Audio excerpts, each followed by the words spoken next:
Hello दोस्तों, कैसे हैं आप लोग। तो दोस्तों आज मैं आप सभी के लिए कुछ टिप और ट्रिप ऐसा खास लेके आ चुकी हूँ कि ट्रिप देखने के बाद आपका काम तो आसान होगा और दोस्तों साथ ही साथ आपके टाइम भी बचने वाले हैं, पैसे भी। तो चलिए दोस्तों ट्रिप को शुरू कर लेते हैं। नमस्कार दोस्तों, क्रिएटिव क्राफ्ट में आप सभी का स्वागत है। पहला है टिप दोस्तों इस तरीके से पायल को लेके है। तो दोस्तों जब हमारी ज्वेलरी वगैरह गंदा हो जाता है इस तरीके से, आप देख पा रहे होंगे चांदी का, तो हम क्या करते हैं, हम हाउसवाइफ जो बिगनर रहते हैं, किसी को जैसे कि नहीं पता रहता है कि इस पायल को हम किस तरीके से साफ़ करें। तो देखिए ये ट्रिक आप अपने घर में ही आजमा सकते हैं। इस तरीके का जो दवाई का रेफर रहता है हम फेंक देते हैं, तो ऊपर वाला पार्ट जो पतला वाला रहता है इसको मुझे इसमें से निकाल के इसकी कटोरी के अंदर मैंने डाल लिया एक बाउल में। इससे क्या है दोस्तों, इसकी क्लीनिंग है ना पायल की काफ़ी अच्छी होती है। तो देखिए मैंने दवाई का जो रेफर है ऊपर वाला पार्ट डाल लिया है और इसमें मैंने गिलास में पानी, मतलब पैन में पानी गर्म कर लिया था। गर्म पानी मैंने डाला हुआ है और गर्म पानी डालने से इसका क्लीनिंग काफ़ी अच्छा होता है। और 1 चम्मच नमक डाल दिया है। तो चलिए 1 चम्मच नमक डालने के बाद अब मैं इसको चम्मच की हेल्प से थोड़ा सा मैं इसको हिला लेती हूँ। तो आप देखेंगे इसको इस तरीके से हिलाते रहिए। और मैं इसमें एक चीज़ और डालने वाली हूँ दोस्तों, उससे क्या है ना कि इसकी क्लीनिंग काफ़ी अच्छा हो जाता है। तो देखिए इस तरीके से चम्मच से मैंने चला दिया है। अब मैं इसमें डाल देती हूँ थोड़ा सा कोलगेट, कोई सा भी कोलगेट आप इस तरीके से देखिए इस तरीके से मैंने इसमें डाबर लाल दंत मंजन जो होता है वही मैंने पेस्ट डाला हुआ है। तो इससे भी काफ़ी अच्छा क्लीनिंग होता है। और इस तरीके से बस मैं हाथ में लेके और दवाई के रेफर से तो मुझे इसको इसी तरीके से रब कर लेना है।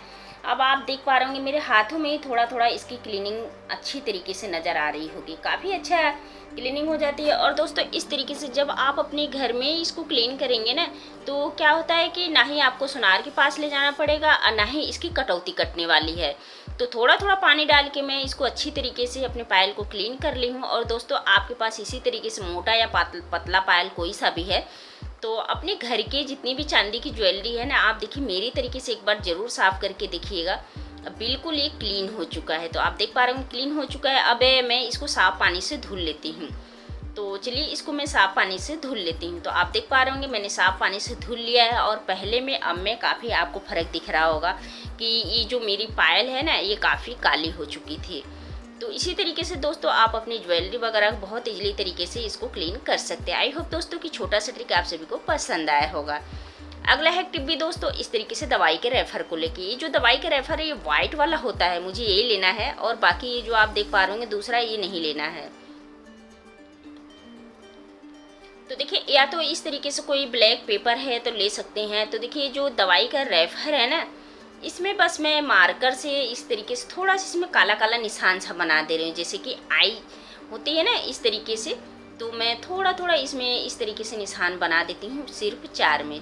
और इस तरीके से निशान बनाने के बाद मैं इसको कट कर लेती हूँ।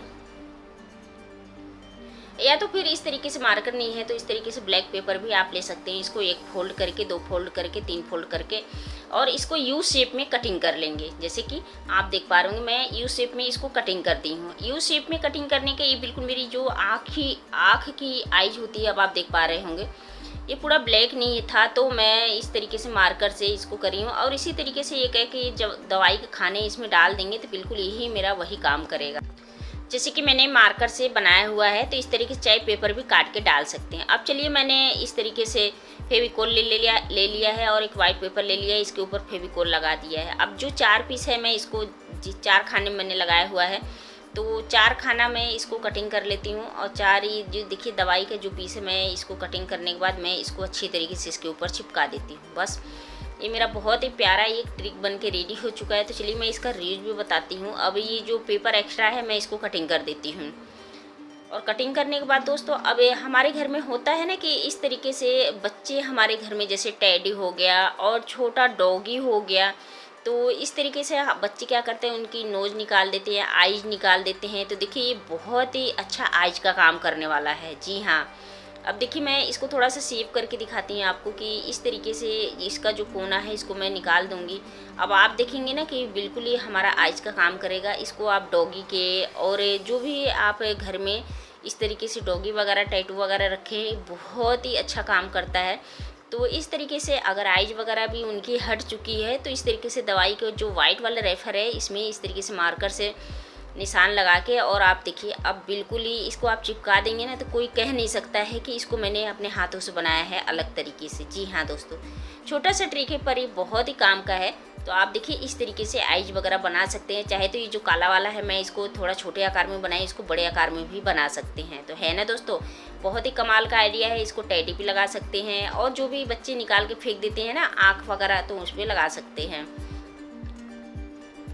अगला है टिप दोस्तों, ये जो प्याज होते हैं ना, आप देख पा रहे होंगे प्याज तो हम बहुत खरीदते हैं लेकिन हम सभी को पता नहीं रहता है। एक तो 2 मुंह वाली प्याज होती है, जैसे कि आप देख पा रहे होंगे। ये जो प्याज होता है दोस्तों, ये हमारा बहुत जल्दी ख़राब होता है। ये जो प्याज होता है बहुत जल्दी ख़राब होता है। और दूसरी बात, इस तरीके से जो आप देख पा रहे होंगे प्याज में, इसमें कौन सा प्याज ढूंढ रही हूँ, जो प्याज हमारे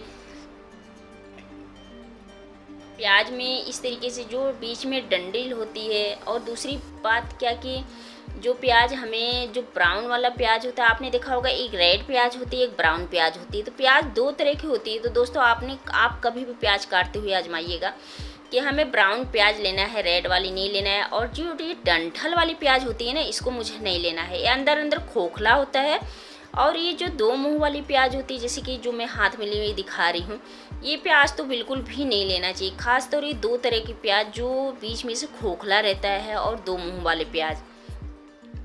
अब देखिए ये 2 मुंह वाले प्याज ख़राब भी हो जाते हैं जल्दी, और इसके अंदर कीड़ा भी है। तो दोस्तों इस तरीके का प्याज आप बिल्कुल भी नहीं लीजिएगा। जब ये है ना कि हमारे घर में ये ख़राब भी हो जाता है, हम इतने महंगे इतने पैसे लगा के लेके आते हैं लेकिन हमें पता भी नहीं चलता है। तो आप देख पा रहे होंगे इसमें कीड़ा भी है। तो इस तरीके का प्याज आप बिल्कुल भी नहीं लेना, अंदर अंदर ये ख़राब भी हो जाता है। और जो दूसरा प्लेट में मैंने रखा हुआ है प्याज, ये बीच में से बिल्कुल खोखला होता है। तो दोस्तों जब हम पैसे ही लगाते हैं तो क्यों ना चीज़ अच्छा लें। और इसी तरीके से जब भी आप प्याज खरीदें तो ब्राउन प्याज लें और लाल प्याज नहीं लें, खोखला प्याज ये बीच में जो है उसको नहीं लें, और 2 मुंह वाली नहीं लें। अगला है कि दोस्तों इस तरीके से खीरे को लेके, तो दोस्तों खीरा खाने में तो हम इस्तेमाल करते हैं, लेकिन खीरा को क्या आपने अलग तरीके से इस्तेमाल किया है? जी नहीं दोस्तों, किया है। तो चलिए आधा खीरा मैंने ले लिया है, और आधा खीरा को मैं ग्रेट कर लेती हूँ। बिल्कुल बारीक वाले से करना है, बारीक वाले खीरा से मैं ग्रेटर से इसको ग्रेट कर लेती हूँ। और ग्रेट करने के बाद मैं इसका, अब आप देख पा रहे होंगे काफ़ी बारीक ही ग्रेट हो चुका है। तो मैं इसका रीयूज भी बताऊँगी। तो ये जो ग्रेट करा हुआ खीरा है, अब मुझे एक कटोरी ले लेना है, छन्नी ले लेना है। जितना मैंने खीरे को ग्रेट करा हुआ है ये छन्नी के अंदर डाल देना है, छन्नी के अंदर डाल देना है। अब आप देख पा रहे होंगे कि ये जो खीरे का रस है मुझे अलग निकाल लेना है, और जो ग्रेट करा हुआ खीरा है उसको मुझे अलग रखना है। अब किसी चम्मच के हेल्प से इस तरीके से मुझे इसको प्रेस करना है। अब आप देखेंगे जितना भी खीरा का ये रस है ना, बिल्कुल ये निकल जाएगा। अब खीरा की ये जो रस है हम इसको भी नहीं फेंकेंगे, ये हमारे बहुत ही काम आने वाला है। तो चलिए रस को तो मैंने निकाल लिया है। अब अगर आपको लगता है कि चम्मच से नहीं निकल रहा है तो आप इसको हाथों से भी प्रेस करके निकाल सकते हैं। बहुत ही कमाल का ट्रिक है दोस्तों। इस तरीके से इस ट्रिक को आप आजमाएंगे ना तो इसको बार बार आजमाएंगे। तो देखिए मैंने निकाल लिया है। अब ये जो खीरा ग्रेट करा हुआ है तो मुझे इसमें थोड़ा सा रस लग रहा है, तो इसको मैं थोड़े से अपने हाथों से इसको और निचोड़ लेती हूँ।